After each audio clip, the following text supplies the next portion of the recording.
Video number 3. I don't know how many they're going to be, but I'm pretty much through the list, I think. This might be it. Sorry for breaking it up. I just don't want to bore people to death. Always keep silence in mind. Like some people say about children, they should be seen and not heard. Servers, most definitely seen and not heard. The only time I want to speak to a guest is when I need a response from them. Did you hear me? I need a response from them. Whether or not they want more iced tea, I'm just going to take them, man. It doesn't come out of my check. I said all the time, man, more bread, more tea, more whatever. It doesn't come out of my check. And I guarantee you, your manager wants you just to give it to them. They want that guest to have everything they need. That's one of your purposes there. Your purpose at a restaurant as a server is to sell food, drink, desserts, appetizers, bump up people, sell them more, to sell items. Number 2 is to be the go-between between the guest and the restaurant, and to do that graciously and correctly and with full intent, meaning that I realize you're stuck in that booth and you can do nothing for yourself. No matter what you need except going to the restroom, I need to facilitate that for you. I'm the guy that's going to do that for you, the person that's going to do that for you. You cannot do that for yourself here. You cannot go to the refrigerator and get a little more pickle relish. Like, it doesn't work that way at a restaurant. You need me. I'm the one that does that. And because I know what I'm doing, I really should already have that ready and available for you.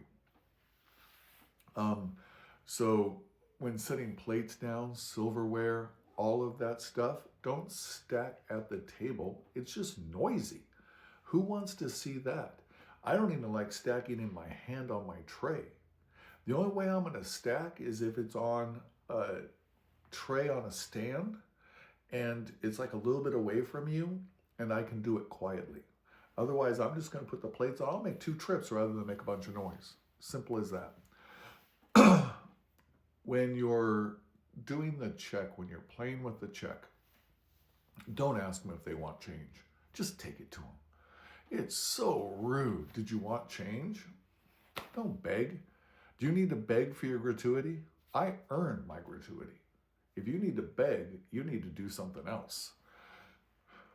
I will say that saving a trip is important, and a lot of people won't say anything. So I will let them know as a lot of things. So if you have very little tea and I leave the table, I'm not going to just leave the table. I'm going to say, if it's appropriate, I'm going to say, I'll be right back with more tea for you.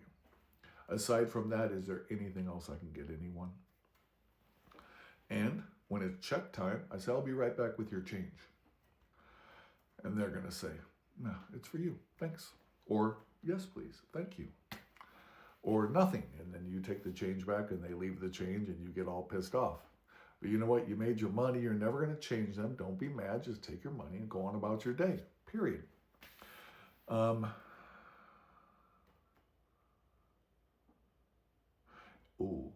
Never make people wait for 2 things: that initial drink order and the drinks being served, and a check.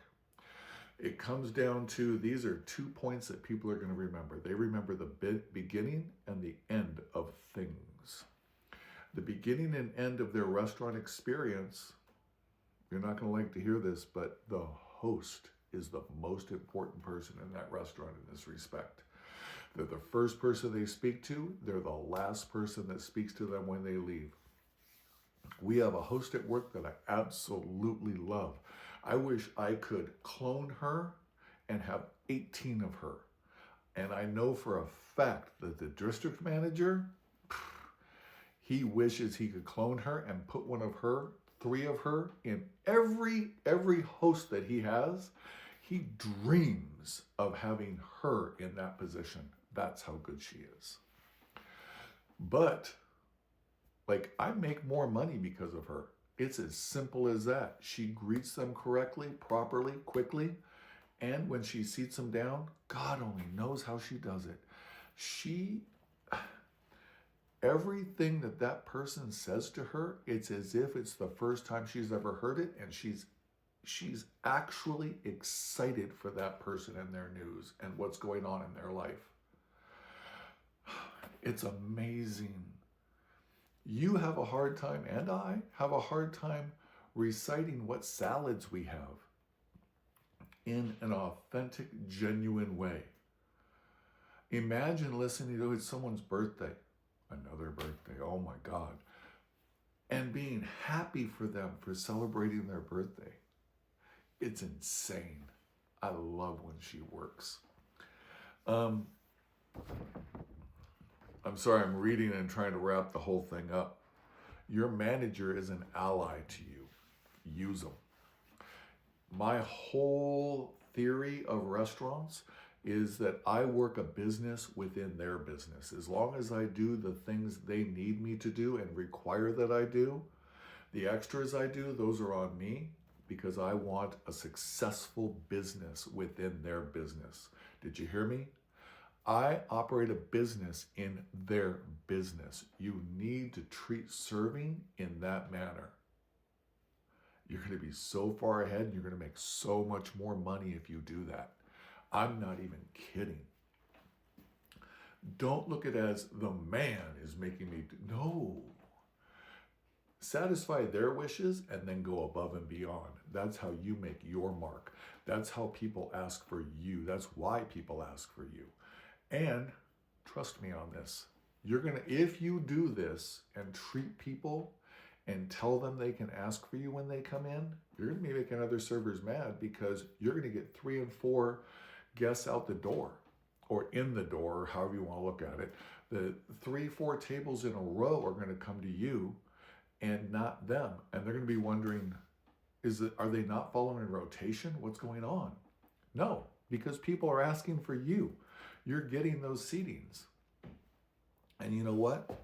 Those people tip a little better, just saying. And they're easier to maintain. They're easier to do everything with because they like you already. Purchases are made by emotions.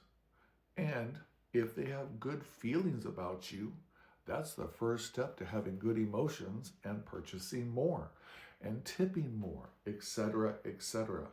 A tip, in my opinion, is a purchase. They're purchasing your time. They're purchasing your value that you add to the whole experience. The more value you can add, the more you're going to make. The more you sell, the more you're going to make.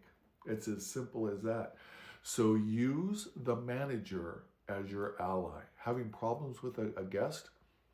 I had a guest tell me that I would do this, X, whatever it was. I know exactly what it was, but let's not talk about that. And I can't do that.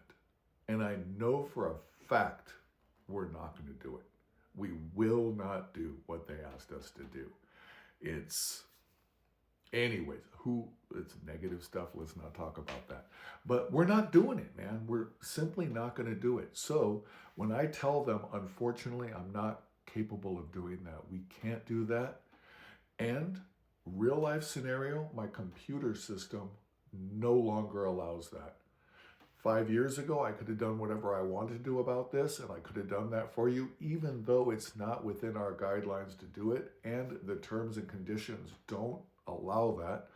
I could have done that for you 5 years ago, but in today's age, our computer has that locked down. I can't. Yes, you can. They did it last time I was in here. They're going to do it this time. Or you're going to do it. You will do this.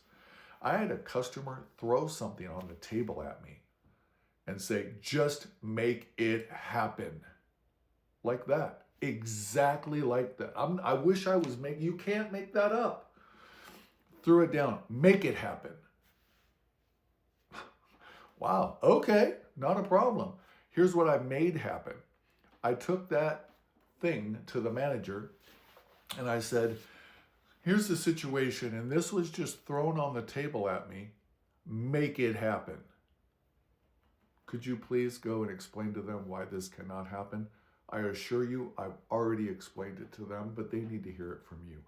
And that's often what it turns out to be. They just need to hear it from a manager. All right, that's enough. I think I'm gonna have to do a 4. Oh my God, what am I doing? Peace, go make some money.